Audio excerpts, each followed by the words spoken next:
कल्पना कीजिए एक ऐसे किसान की जिसकी सबसे बड़ी इच्छा न धन है, न जमीन, न कोई महल।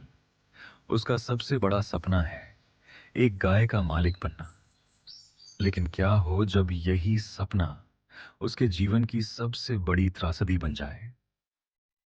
यह कहानी है होरी महतो की, जो एक गरीब किसान है। वह अपने परिवार के साथ एक छोटे से गांव में रहता है। उसके परिवार में उसकी पत्नी धनिया, बेटा गोबर और दो बेटियां सोना और रूपा हैं। होरी का जीवन गरीबी और संघर्ष से भरा हुआ है। वह दिन रात खेतों में मेहनत करता है, लेकिन फिर भी उसके परिवार की आर्थिक स्थिति अच्छी नहीं हो पाती। इसके बावजूद उसके मन में एक सपना है, अपने घर में एक गाय लाने का।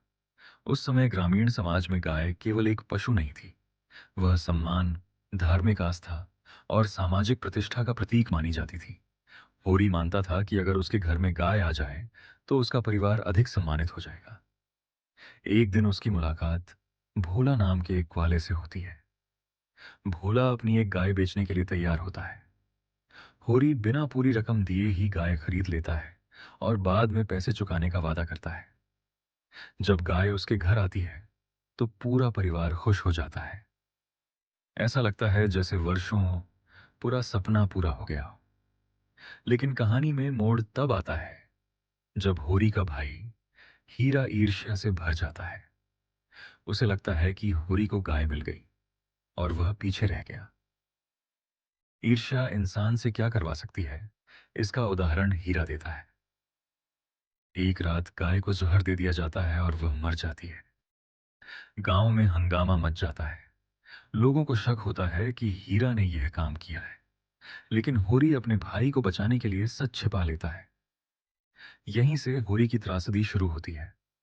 गाय मर चुकी है, लेकिन भोला को पैसे अभी भी देने। ऊपर से पंचायत का जुर्माना अलग लग जाता है। होरी के पास पैसे नहीं है, इसलिए उसे कर्ज लेना पड़ता है। यही कर्ज आगे चलकर उसके पूरे जीवन पर भारी पड़ने वाला है।